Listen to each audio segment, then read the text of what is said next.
Hello, my name's Scott, and welcome back to my Sprinter campervan conversion series. In the last 2 weeks, I've installed 2 new windows and 2 roof fans. Those installations unfortunately didn't end up going super well, and I ended up having some water leaks. So this week I need to finish sealing up those water leaks, and then I can move on to other tasks. What those other tasks will be will depend on whether my seat installation can happen this week, so we can't plan too far into the future, and we should just get started. So let's go.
Yesterday, my wife went through and buffed out all the rust spots on the floor and then painted them with anti-rust paint.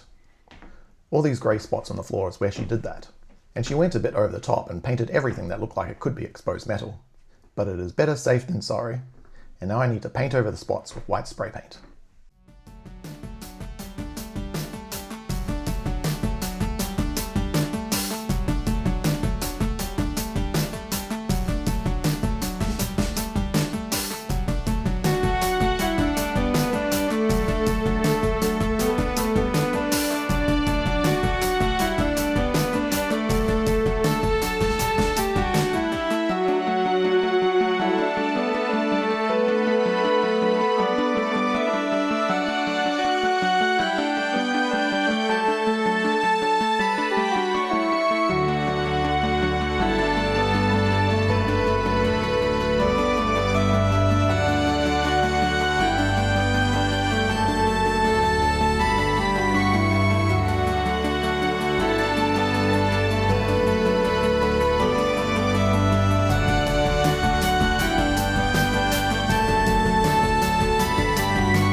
Here is a view of the floor after I've spray painted it. just to give a comparison for a before and after. I did find one spot of exposed metal that was missed in the anti-rust coating pass. So I've spray painted that with the grey anti-rust coating now, which you can see on the floor there. So we'll come back with the white spray paint for that spot later. I finally received delivery of my side flares last week. I'm only showing 1 out of 2 here because unfortunately one of them got slightly damaged in shipping. There is a minor crack here, about the size of my finger. So I need to repair this crack before installing the side flares on my van.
And that's week 4 down. This week, I cleaned up some mistakes, and excitingly, I started work on a major piece of the interior. Let's go have a look at what I did.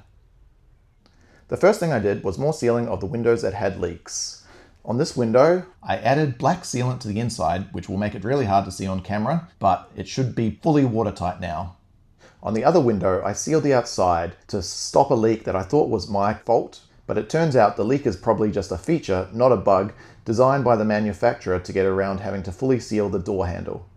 Looking at the door handle, when you open it, there is a giant hole there, which is impossible to seal completely, so when it rains in just the right way, it leaks.